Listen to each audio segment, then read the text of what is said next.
नमस्कार दोस्तों, स्वागत है आपका हमारे चैनल टेल्स बाय यशु पर। यहाँ पर आपको मिलेंगी अनोखी और रोचक कहानियाँ। अगर आपको हमारी कहानियाँ पसंद आती हैं तो कृपया करके हमारी वीडियो को लाइक करें, इसको अपने दोस्तों के साथ शेयर करें और अगर आप इस चैनल पर नए हैं तो कृपया करके सब्सक्राइब करें। आपका हमारे चैनल पर विजिट करने के लिए बहुत बहुत धन्यवाद। चलिए आज की कहानी का सफर शुरू करते हैं। पिछले एपिसोड में हम सब ने सुना था कि रोहित यहाँ पर अब अनिका को सब कुछ बता देता है। जिस दिन स्वाति मल्होत्रा और करण गुलेरिया की शादी हो रही थी, उस दिन किस तरह से नेत्रा यशवंत मल्होत्रा और धर्मराज मारवा को अपने साथ लेकर चली गई थी। लेकिन टेरेस पर जाने के बाद रोहित ने भी वहां पर नेत्रा को अपने बस में करते हुए नेत्रा के साथ फाइट की थी और उसके बाद नेत्रा ने वहां पर किस तरह से रोहित के ऊपर गोली चला दी थी, जो कि रोहित के कंधे को छूकर निकल गई थी। ये सारी ही बातें सुनने के बाद अब यहाँ पर अनिका कहती है, मिस्टर मारवा, सच बताइए, कई बार तो मुझे ऐसा लगता है कि आपने अब्दुल और चिराग के साथ ही शादी क्यों नहीं की। अनिका की ये बात सुनते ही रोहित एकदम से ही सरप्राइज हो जाता है कि आखिर अनिका क्या कह रही है। और अब वो सरप्राइजिंगली अब अनिका से कहता है, क्या कह रही हो अनिका तुम? हाँ, ये कौन सी बात हुई भला? अब रोहित की इस बात पर अब अनिका कहती है, हाँ मिस्टर मारवा, मैंने कौन सा गलत कहा? और वैसे भी मैं ये क्यों ना कहूँ, क्योंकि मुझसे ज़्यादा तो आप उनके साथ ही रहते हैं। इवन आपकी हर एक बात के बारे में उन्हें अच्छी तरह से पता होता है। आपके हर एक प्लान में वो शामिल होते हैं। मैं तो कहीं उसके आसपास भी नहीं होती मिस्टर मारवा। अब आप खुद ही देखिए ना, आपके साथ इतना कुछ हुआ और वो सारी बातें चिराग और अब्दुल दोनों को पता थी, लेकिन मुझसे तो आपने वो छिपा ली। इवन अगर अब्दुल ने मेरा नाम बताने के लिए लिया तो भी आपने उसके लिए साफ साफ मना कर दिया। तो इसका मैं क्या मतलब समझूं मिस्टर मारवा? हाँ, इसका मतलब तो यही है ना कि सच में वो दोनों कहीं ना कहीं अब मेरी सौतन बनते जा रहे हैं। अनिका की ये बात सुनते ही अब रोहित अनिका के इस गुस्से को देखकर अब रोहित के चेहरे पर एक स्माइल थी, क्योंकि सच में अब रोहित को ऐसा लग रहा था जैसे अनिका अब खुद रोहित और अब अनिका खुद चिराग और अब्दुल से भी अब जेलस फील कर रही है। इसलिए अब रोहित अनिका को अब एक हक करते हुए कहता है, आई लव यू अनिका, और ये तो तुम्हें भी पता है कि मैं तुमसे कितना प्यार करता हूँ। चिराग और अब्दुल मेरे साथ हमेशा इसलिए होते हैं अनिका, क्योंकि वो मेरे काम में मेरी हेल्प करते हैं। और ये बात तो तुम भी अच्छी तरह से जानती हो ना अनिका। और वैसे भी वो चाहे मेरे कितने भी सीक्रेट में मेरे साथ क्यों ना हो, लेकिन इस बात को तो कोई भी नहीं टाल सकता ना कि मेरी जान तो सिर्फ मेरी अनिका में ही बसती है। मेरी अनिका के बिना मैं अधूरा हूँ। इवन मैं ये कहूँ कि मेरी अनिका के बिना तो मैं कुछ भी नहीं हूँ। इसलिए तुम्हारी जगह तो मेरी इस लाइफ में कोई भी नहीं ले सकता है। रोहित की ये बात सुनते ही अब अनिका कहती है, हाँ ठीक है मिस्टर मारवा, आप अब किस तरह से मुझे मक्खन लगा रहे हैं, मुझे अब सब समझ में आता है। सच बात तो ये है मिस्टर मारवा कि जो चीज़ मुझे आपके बारे में पता होनी चाहिए वो मुझे पता होती ही नहीं है। अरे कई बार तो मुझे वो बात मुझे दूसरों से पता चलती है मिस्टर मारवा। अब आप खुद ही देख लीजिए, आपने ये बात मुझे अब भी तो बताई, अगर आप मुझे ये पहले बता देते तो। अब यहाँ पर अनिका की बात को सुनकर अब रोहित कहता है, मैं इसलिए नहीं बताता अनिका, क्योंकि जो बात मैं अपने लेवल पर हैंडल कर सकता हूँ, मैं नहीं चाहता कि उसके लिए मैं तुम्हें परेशान करूँ। और वैसे भी तुम्हारे पास भी तो कितने सारे काम हैं, सब तरह की टेंशन तुम्हारे पास ही तो है। और मैं ये जानता हूँ कि तुम सब कुछ कर सकती हो। मैं तो अनिका तुम्हारे सामने अगर देखूं तो सच में इतना कर भी नहीं रहा, क्योंकि मेरे साथ तो मेरे लिए कई चीज़ों तो चिराग और अब्दुल ही संभाल लेते हैं। रोहित की ये बात सुनते ही अब यहाँ पर अनिका कहती है, तो मिस्टर मारवा, आपने ये कैसे सोच लिया? अरे मेरे काम भी तो कितने सारे आप संभाल लेते हैं ना। अब ये वाला हादसा ही देख लीजिए, मुझे इस बात के बारे में पता भी नहीं था और आप तो यहाँ पर अपने कंधे पर गोली तक खा के बैठे हैं। एनीवे मिस्टर मारवा, ये बातें जितनी करेंगे उतनी कम है। अभी के लिए अभी आप अपनी शर्ट को पहन लीजिए, क्योंकि रोहित की बैंडेज तो अनिका पहले ही कर चुकी थी।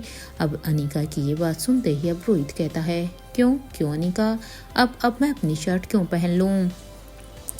देखो अनिका, अब मैं अपनी शर्ट बिल्कुल भी नहीं पहनने वाला हूँ, क्योंकि अभी अभी तो कुछ देर पहले तुमने मेरी शर्ट को उतारने के लिए कहा था। अब ऐसे थोड़ी होता है कि जब तुम कहो मैं उतार दूँ अपनी शर्ट और जब तुम कहो मैं पहन लूँ। रोहित की अभी ये शरारती बातें सुनते हुए अब अनिका रोहित को भी हल्का सा धक्का देते हुए कहती है, मिस्टर मारवा, अभी अभी एक्टिंग के लिए रेडी हो जाइए। अभी इन सब बातों का हमारे पास बिल्कुल भी समय नहीं है, क्योंकि जो प्लान आपने और माँ ने मिलकर बनाया है, अब उसे एग्जीक्यूट करने का समय आ गया है। यहाँ पर अनिका ने रोहित को ये कहा ही था कि तभी अब उनके रूम का दरवाजा अब नोक होने लगता है। दरवाजे के नोक की आवाज़ को सुनकर अब अनिका कहती है, मैं देखती हूँ मिस्टर मारवा कि बाहर दरवाजे पर कौन है, और तब तक आप भी अपने कपड़े पहन लीजिए। अनिका की ये बात सुनते ही अब रोहित भी अब यहाँ पर, क्योंकि रोहित को पता था बाहर कोई है, इसलिए रोहित भी अब अपने कपड़े पहनने के लिए बाथरूम में चला जाता है। तो वहीं अनिका भी अब दरवाजे के पास जाकर अब उस दरवाजे को खोल देती है।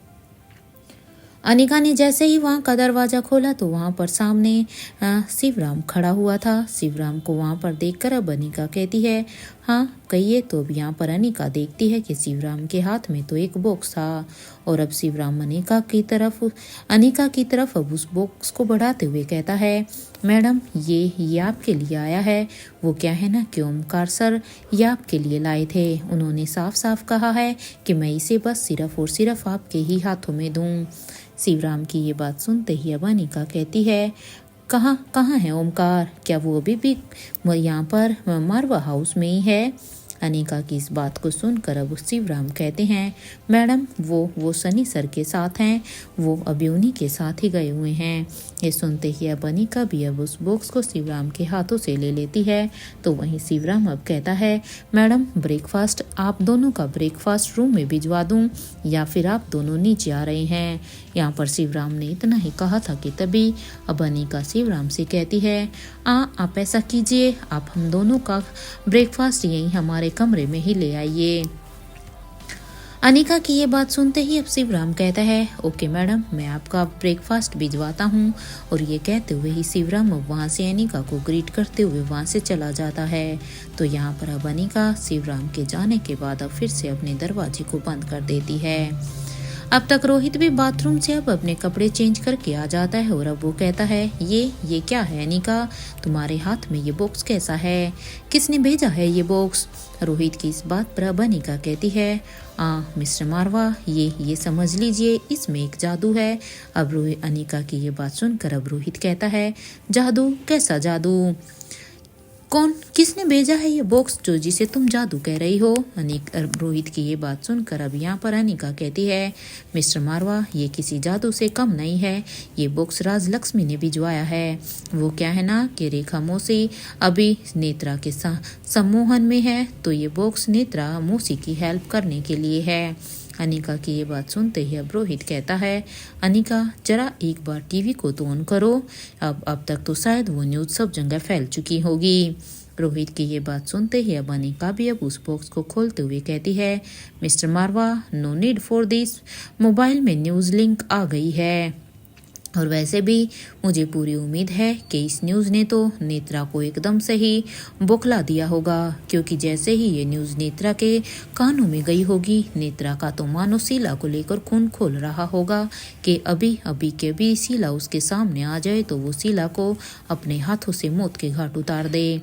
अनिका की ये बात सुनते ही अब रोहित कहता है, अगर सच में अनिका हमारे प्लान के अकॉर्डिंग अगर बिल्कुल ऐसे हुआ ना Anika, then I am sure कि आज शीला मौसी का ये आखिरी दिन है, क्योंकि अब नेत्रा के हाथों से शीला को कोई भी नहीं बचा सकता। ये सुनते ही अब अनिका कहती है, मिस्टर मारवा, वो यशवंत मल्होत्रा कहाँ पर है? क्या आपने उसे सही ठिकाने पर रखा है?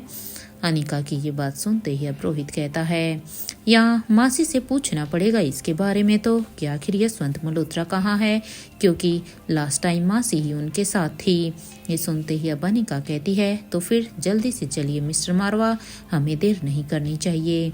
और ये कहते हुए ही अनिका यहाँ पर नताशा के रूम की तरफ जाने लगती है, ताकि वो यहाँ पर नताशा मासी से साफ साफ पूछ सकें कि आखिर यशवंत मल्होत्रा को उन्होंने कहाँ रखा है। क्योंकि जैसे ही अनिका ने रोहित के मुंह से सुना कि वहाँ पर ऑलमोस्ट नेत्रा वहाँ पर पहुँच चुकी थी यशवंत और धर्मराज मारवा को लाने के लिए, तो अब अनिका को डर था कि कहीं नेत्रा फिर से ऐसी जगह पर ना, जिस जगह पर यशवंत को रखा गया है, वो फिर से उसे वहाँ से न छुड़ा ले। तो वहीं अनिका के पीछे पीछे अब रोहित भी नताशा के कमरे की तरफ जाने लगता है। जब वो दोनों वहाँ पर उसके रूम के लिए जा रहे थे, तो वहीं बीच में ही अब ब्रेकफास्ट की ट्रे के साथ वहाँ पर उन्हें शिवराम मिल जाता है। तो वहीं अनिका अब उसके हाथों से अब उस ट्रे को लेते हुए अब उन्हें थैंक यू कहती है। तो वहीं शिवराम भी अब वहाँ से उस प्लेट को अनिका के हाथों में देकर ग्रीट करते हुए वहाँ से जाने लगता है। यहाँ पर अब रोहित अनिका से कहता है, अनिका ऐसा करो, ये ट्रे मुझे दे दो। ये सुनते ही अब अनिका रोहित को वो ट्रे दे देती है और इधर कुछ देर के वॉकिंग डिस्टेंस के बाद वो दोनों यहाँ पर अब नताशा के रूम के पास पहुँच जाते हैं। ये दोनों जैसे ही नताशा माँ के कमरे के पास पहुंचते हैं, तो वो अब उसके रूम के दरवाजे को नॉक करने लगते हैं। कुछ ही देर के बाद जब सामने से दरवाज़ा खुला, तो यहाँ पर खुद नताशा ने दरवाज़ा खोला था, तो इसलिए अब नताशा कहती है, ओह तो तुम दोनों हो, वैसे मेरे रूम में ब्रेकफास्ट है क्या आज, जो आज ये ब्रेकफास्ट की ट्रे लेकर मेरे रूम तक पहुँचे हो, वैसे क्या प्लान है तुम दोनों का। नताशा की ये बात सुनते ही अब अनिका और रोहित दोनों ही अब एक दूसरे को देखने लगते हैं और वो भी नताशा को कुछ नहीं कहते और वो चुपचाप भी नताशा के कमरे के अंदर आ जाते हैं। और इधर रोहित जैसे ही अब कमरे के अंदर आता है, तो वो यहाँ पर इस ट्रे को टेबल पर रख देता है और यहाँ अब नताशा इन दोनों के कमरे के अंदर आने के बाद अब दरवाजे को बंद कर देती है और अब दरवाजे को बंद करते हुए ही कहती है, तुम दोनों यहाँ पर, वैसे तुम दोनों इस वक्त ब्रेकफास्ट करने तो बिल्कुल भी नहीं आए होंगे ना, और वो भी मेरे कमरे में, तो इसलिए चलो चुपचाप बताओ कि क्या काम है, ये काम की बात बोलो। नताशा की ये बात सुनते ही अब रोहित कहता है, मासी वो हमें आपसे ये पूछना था कि आपने यशवंत मल्होत्रा को कहाँ पर रखा है। वो क्या है ना कि लास्ट टाइम आप ही उन्हें ट्रीटमेंट दे रही थी ना, अपना खास वाला ट्रीटमेंट। ये कहते हुए रोहित के चेहरे पर एक स्माइल थी। इधर रोहित की ये बात सुनते ही अब नताशा कहती है, देखो रोहित, मैंने यशवंत को जहाँ से उठाया था मैंने उसे बिल्कुल वहीं पर ही रख दिया। नताशा की ये बात सुनते ही अब रोहित और अनिका दोनों ही अब हैरानी से एक दूसरे को देखने लगते हैं। यहाँ पर रोहित कहता है, मासी आपको उन्हें यहाँ लेकर आना चाहिए था ना, आपको उन्हें फिर से उसी जगह पर नहीं रखना चाहिए था। इस बात पर अब नताशा कहती है, क्यों रोहित, उसे यहाँ पर क्यों लाना चाहिए था। अरे उस बूढ़े को यहाँ लाकर मारना है क्या। अगर ऐसा है तो आई एम रेडी, क्योंकि मैं तो उसे खुद अपने हाथों से ही मारना चाहती हूँ। बस एक बार तुम मुझे ये कहो कि अब उसकी सांसें छीननी है। नताशा की ये बात सुनते ही रोहित कहता है, अनिका अभी के भी हमें मल्होत्रा हाउस चलना चाहिए, क्योंकि हम उन्हें ज़्यादा समय तक वहाँ पर नहीं छोड़ सकते हैं। ये सुनते ही अब अनिका भी कहती है, हाँ मिस्टर मारवा आप बिल्कुल सही कह रहे हैं। और ये कहते हुए ही वो दोनों भी दरवाजे को खोलकर वहाँ से भागने लगते हैं। तो वहीं उन दोनों को इस तरह से जल्दी में भागता हुआ देखकर अब नताशा पीछे से कहती है, अरे तुम दोनों अपना ब्रेकफास्ट तो करके जाओ, अब क्या भूखे पेट ही जाओगे। हाँ वो बुढ़ा तुम्हें वहीं पर ही मिलेगा, वो वहाँ से कहीं नहीं भागने वाला। और ये कहते हुए ही नताशा भी यहाँ पर दरवाजे को बंद कर देती है और इधर वो सोचती है, जब भूख लगेगी तो अपने आप ही खा लेंगे, इन दोनों को भूखा ही रहने दो। जब देखो इधर से उधर अपने काम के लिए भाग दौड़ करते रहते हैं। और ये कहते हुए ही नताशा अब अपने ब्रेकफास्ट को खाने लगती है। तो वहीं अभी एक लोकेशन पर बने कॉटेज में सरजी और नेत्रा को अब एक आवाज़ आती है कि इतनी बड़ी बेवकूफ़ी तुम दोनों से कैसे हो सकती है। अरे मुझे तो अब कुछ भी समझ में ही नहीं आ रहा है, ये सब क्या हो रहा है। इस बात पर अब नेत्रा कहती है, आप कहना क्या चाहते हैं। अरे हमने कौन सी बेवकूफ़ी की। इस बात पर अब उन्हें सामने से आवाज़ आती है, इस मामा के साम्राज्य में वो घुस गया है। इससे पहले कि वो मेरी इतने सालों की मेहनत को ख़त्म कर दे, उसे ढूंढ कर जान से मार दो। ये सुनते ही अब नेत्रा कहती है, कौन है वो जो आपके साम्राज्य में घुसा, क्या आप उसे पहचानते हैं। नेत्रा की इस बात पर अब उसे सामने से आवाज़ आती है, मेरे म्यूज़िक को कोई भी डिकोड नहीं कर सकता है सिवाय मेरे, और हाँ, अगर कोई उसे डिकोड कर सकता है तो समझ लो कि मेरे लिए वो एक खतरे की घंटी है। लेकिन क्योंकि इस बार मेरे म्यूज़िक को डिकोड किया गया है तो इसका मतलब साफ साफ है कि जिसने भी इसको डिकोड किया है वो मेरे लिए खतरा है, इसलिए अब उसका जिंदा रहना बिल्कुल भी मेरे लिए ठीक नहीं है। ये सुनते ही अब नेत्रा कहती है, मैं उसे ढूंढने की कोशिश करती हूँ।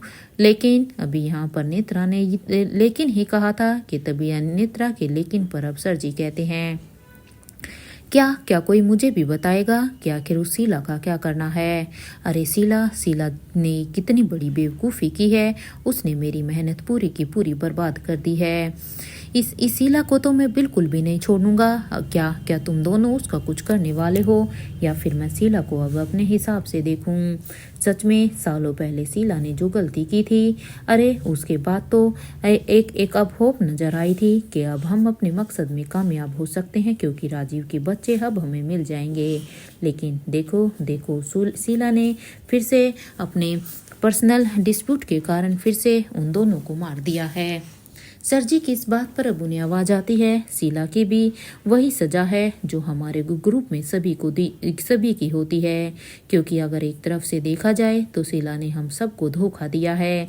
शीला ने यहाँ पर अपने पर्सनल ग्रीजेस निकाले हैं, इसलिए शीला की सजाए मौत होनी चाहिए। अब उस बात पर अब सर जी कहते हैं, नेत्रा, मुझे उस शीला की मौत चाहिए। उसने मेरी सालों की मेहनत को पल भर में ही बर्बाद कर दिया है। अरे उसे क्या ज़रूरत थी आकाश और आलिशा को इस तरह से मारने की। मुझे तो शक उसके ऊपर पहले से ही हो रहा था जब उसने यहाँ पर आने में इतना समय लगा रही थी। मुझे उसके ऊपर विश्वास ही नहीं करना चाहिए था। इधर ये सुनते ही अब नेत्रा कहती है, ठीक है, फिर आने वाले 2 घंटे में आपको शीला की मौत की खबर सुनाई देगी। अब बस आप मुझे 2 घंटे का समय दीजिए। इस बात पर अब यहाँ पर फिर नेत्रा कहती है, इस बात पर अब यहाँ पर सर जी कहते हैं, ठीक है। और ये कहते हुए ही अब नेत्रा भी यहाँ पर अब अपने फेस को कवर करते हुए अब वो वहाँ से बाहर निकल जाती है, क्योंकि अब नेत्रा का सबसे पहले टारगेट यहाँ पर खुद शीला ही थी। और अब यहाँ पर नेत्रा के जाने के बाद अब यहाँ अंदर से अब एक शख्स बाहर निकल कर आता है, और उसे देखकर अब सर जी कहते हैं, तुम हमारे आदमियों के सामने भी क्यों नहीं आते हो। अरे ये आदमी तो हमारे अपने ही है ना, जो हमारे लिए काम कर रहे हैं, तो तुम उनसे भी क्यों छिप कर बैठे रहते हो। सर जी की ये बात सुनते ही अब वो आदमी कहता है, मैं जो अपने राइट हैंड से करता हूँ ना, वो मेरे लेफ्ट हैंड को भी पता नहीं चलता है। और ये बात मैंने तुमसे कई बार कही है कि तो तुम भी किसी के सामने मत आया करो, क्योंकि मैं नहीं चाह जब मेरे लेफ्ट हैंड और राइट हैंड को एक दूसरे का नहीं पता होता तो फिर मैं अपने आदमियों के सामने नहीं आ सकता। समय के साथ कब क्या हो जाए उसका किसी को भी नहीं पता, क्योंकि समय कभी भी करवट बदल सकता है। ये सुनते ही अब सर जी कहते हैं, वैसे मैं नेत्रा के अलावा किसी और के सामने नहीं आया हूँ, क्योंकि आज तक मुझे भी किसी ने नहीं देखा है। सर जी की ये बात सुनते ही अब वो आदमी कहता है, तुम्हें नेत्रा पर भी भरोसा नहीं करना चाहिए। मैं तो तुम्हें अभी भी यही कहूँगा। पता नहीं क्यों मुझे वो थोड़ी सी अजीब लग रही है। मुझे लग रहा है कहीं तुम नेत्रा के ऊपर भरोसा करके कोई बहुत बड़ी गलती तो नहीं कर रहे हो।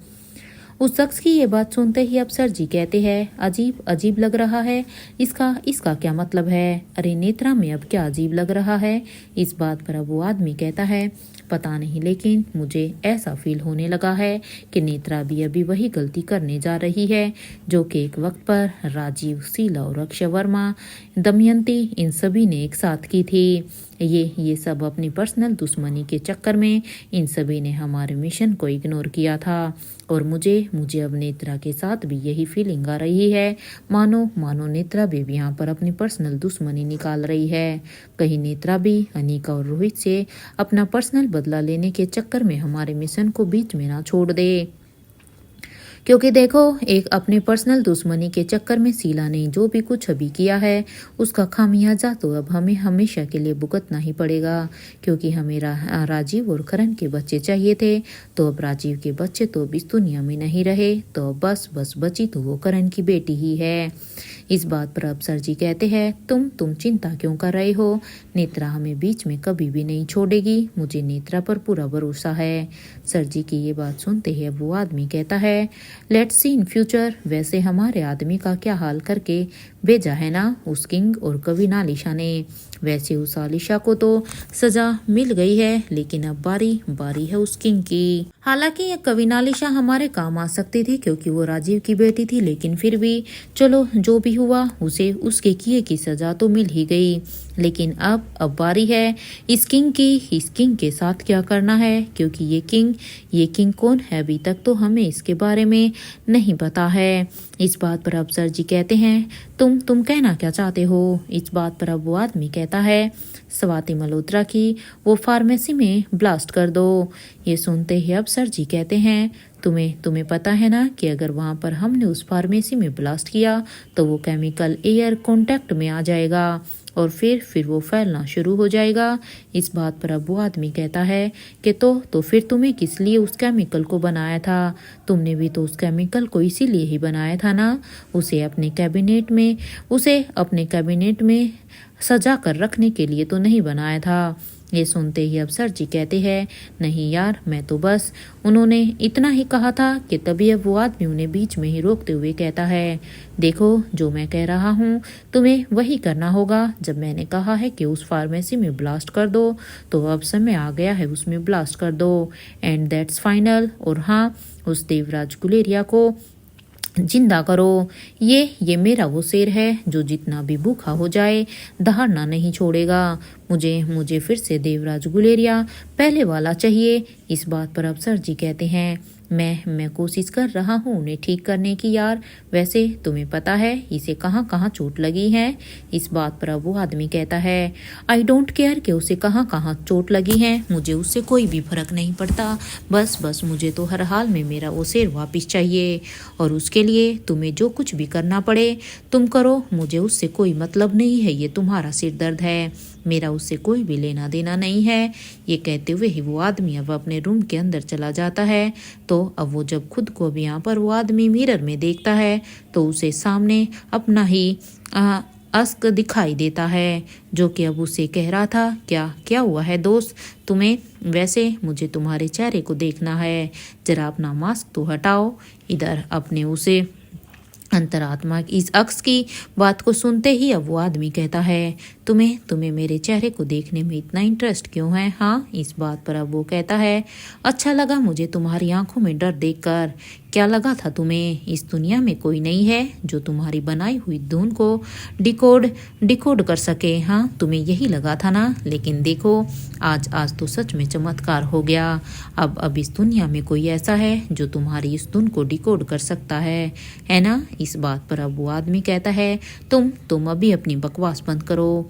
आज तक ये बात खुद उस किंग को भी नहीं पता है कि इंपीरियल ग्रुप की फंडिंग बंद होने के बाद भी खतरनाक ऑर्गेनाइजेशन पर कोई असर नहीं पड़ा है। बिकॉज ऑफ मी, क्योंकि इसका रीजन कोई और नहीं बल्कि मैं था। मेरी ही वजह से उस ऑर्गेनाइजेशन को फंडिंग मिल रही थी। मैं हूँ डायमंड किंग। और ये कहते हुए ही वो आदमी अब जोर जोर से हंसने लगता है और अब वो कहता है, मैं उस शख्स को जल्द से जल्द ढूंढ निकालूंगा जिसने भी मेरी धुन को डिकोड किया है और उसके बाद उसे जान से मार दूंगा। क्योंकि मैं हूँ ही कुछ ऐसा जो अपने बाप को मारने में एक पल के लिए भी नहीं सोचा था। तो उनके वंश को मिटाने में मुझे वक्त नहीं लगेगा। बस एक बार मुझे पता चल जाए, दैट्स इट। बस मुझे एक बार उस शख्स तक पहुंचने की ज़रूरत है। और ये कहते हुए ही वो आदमी अब अपनी ही एक गहरी सोच में चला जाता है कि आखिर वो केमिकल कहाँ हो सकता है, क्योंकि इतने साल हो गए उसे अपने पापा को मारे हुए भी, लेकिन आज तक वो उस केमिकल तक नहीं पहुँच पाया था। वो यही सोचता है क्या राजेश्वर को इस बारे में कोई आइडिया होगा। यहाँ पर वो शख्स अभी यही सब सोच रहा था। इधर दूसरी तरफ मल्होत्रा हाउस में अपने रूम में सो रही शीला की जब यहाँ पर आंखें खुली तो वो यहाँ पर अपने रूम में में थी, क्योंकि शीला को जब यहाँ पर इंजेक्शन दिया गया था तो उसके बाद शीला को उसके कमरे में शिफ्ट करवा दिया गया था। और अब जैसे ही यहाँ पर उसकी आंखें खुलती है तो अब वो इस कमरे में इधर उधर देख रही थी।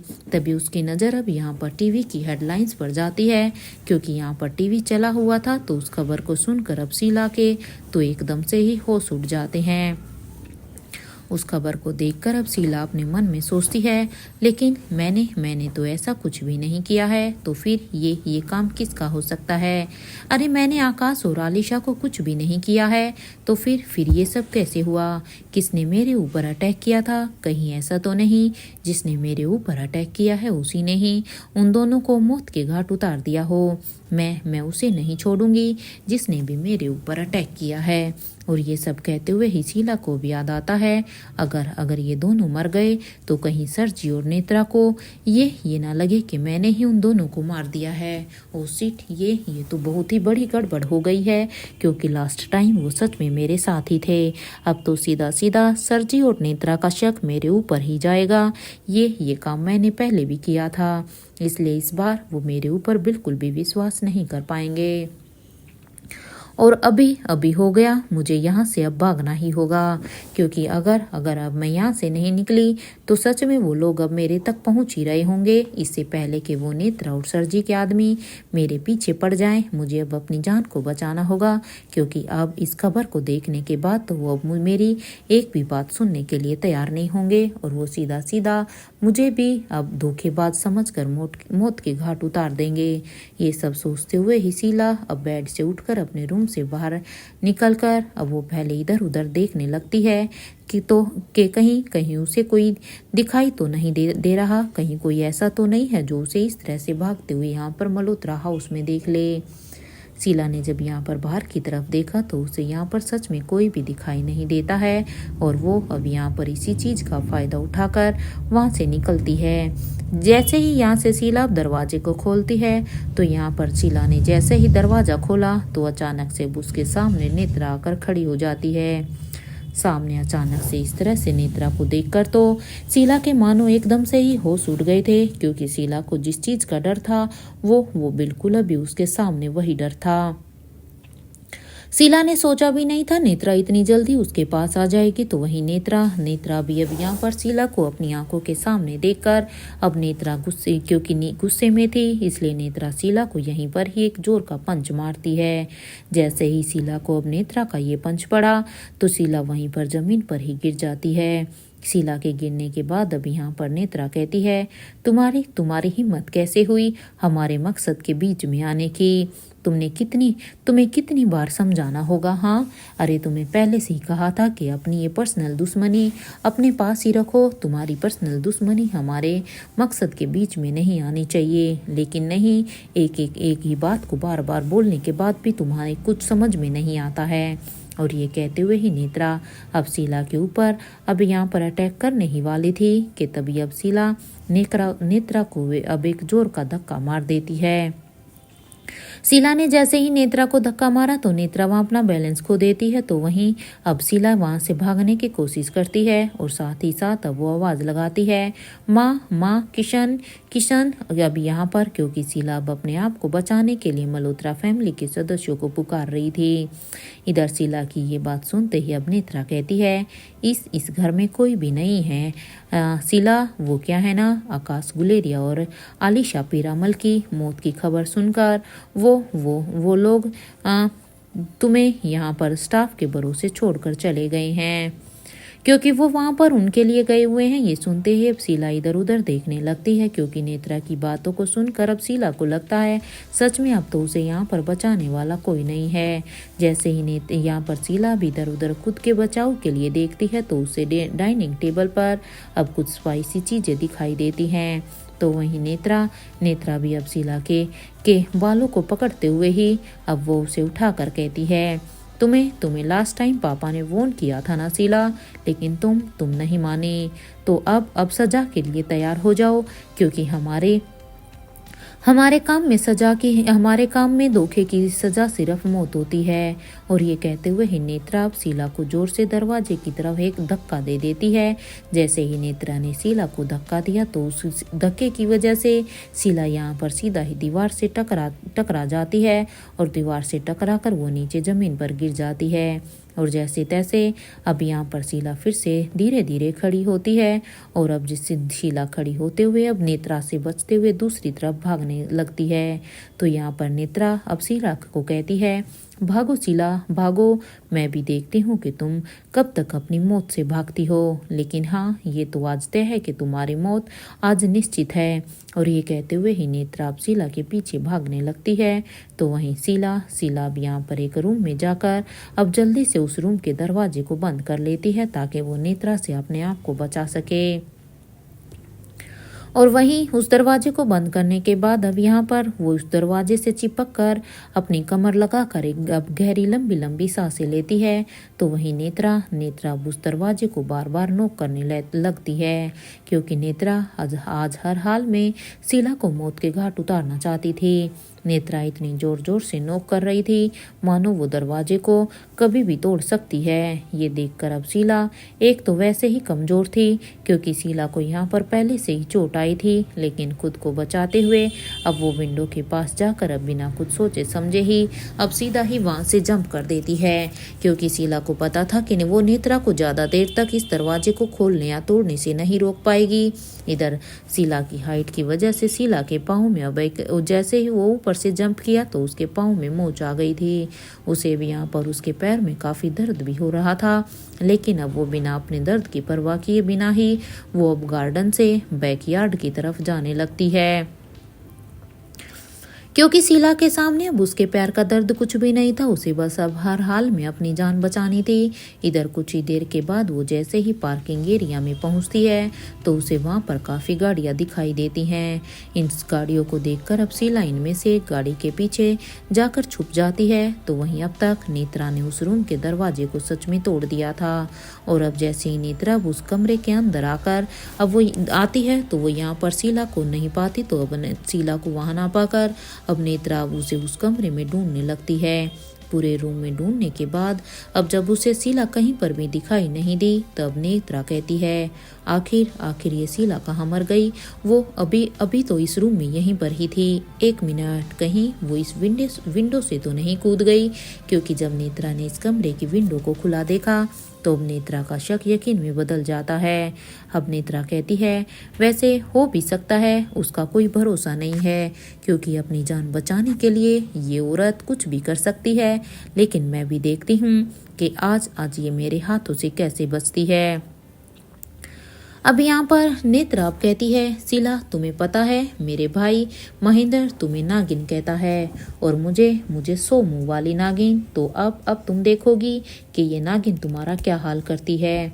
और ये कहते हुए ही नेत्रा भी अब सीधा उसी विंडो से ही जंप कर देती है। और अब उस विंडो से जंप करने के बाद अब वो शीला को वहाँ पर ढूंढने लगती है। तो वहीं अब तक अनिका और रोहित की गाड़ी भी यहाँ पर मल्होत्रा हाउस के लिए आ जाती है, क्योंकि जैसे ही रोहित और अनिका को पता चला कि यशवंत मल्होत्रा यहीं पर ही उसी लैब में है तो अब वो जल्द से जल्द यहाँ पर पहुँच जाते हैं। यहाँ आने के बाद अब अनिका कहती है, मिस्टर मारवा हमें हर हाल में यशवंत मल्होत्रा को लेकर आना है। अगर वो यहाँ पर नेत्रा के हाथ लग गया ना तो फिर पता नहीं क्या होगा, इसलिए नेत्रा का हाथ लगने से पहले ही हमें यशवंत को वहाँ से हटाना होगा। अनिका की इस बात पर अब रोहित कहता है, अनिका लेकिन ध्यान से, क्योंकि तुम नेत्रा के सामने बिल्कुल भी मत जाना। तुम अच्छी तरह से जान सकती हो कि नेत्रा तुम्हें अपना सम्मोहन में फिर से ले सकती है। नेत्रा को मैं हैंडल करूँगा और तुम यशवंत मल्होत्रा को लेकर यहाँ से चले जाना। रोहित की ये बात सुनते ही अब अनिका कहती है, ब्लैक कैट को उसकी रिस्पॉन्सिबिलिटी मत समझाइए मिस्टर मारवा, मैं आपको उस नेत्रा के भरोसे बिल्कुल भी नहीं छोड़ने वाली हूँ, क्योंकि जितना डर नेत्रा से आपको मेरे लिए लग रहा है मुझे भी सेम वही फीलिंग आ रही है। और उस नेत्रा पर तो मैं कुछ भी बिल्कुल भी भरोसा नहीं कर सकती। इस बात पर अब रोहित कहता है, तुम्हें जलन हो रही है क्या अनिका? कि उसने कहीं तुम्हें अब जैसे तुम्हें चिराग और अब्दुल से जेलसी हो रही थी, कहीं ऐसा तो नहीं कि अब तुम्हें नेत्रा से भी हो रही है। वैसे मैं तुम्हें तुम्हारी इन्फॉर्मेशन के लिए बता दूं कि I am a one woman man, so be relax. तुम्हें इस तरह से नेत्रा को लेकर बिल्कुल भी जेलस नहीं होना चाहिए, क्योंकि मैं पहले भी तुम्हारा था, आज भी तुम्हारा हूँ और हमेशा से तुम्हारा ही रहूँगा। रोहित ने यहाँ पर अनिका को ये बात इसलिए कही थी ताकि अनिका रोहित की बात को मान ले और वो यहाँ से यशवंत मल्होत्रा को लेकर चली जाए, क्योंकि रोहित किंग का वंशज था, इसलिए रोहित के ऊपर नेत्रा के इस सम्मोहन का बिल्कुल भी असर नहीं होने वाला था। लेकिन इस बात को अभी अनिका नहीं जानती थी।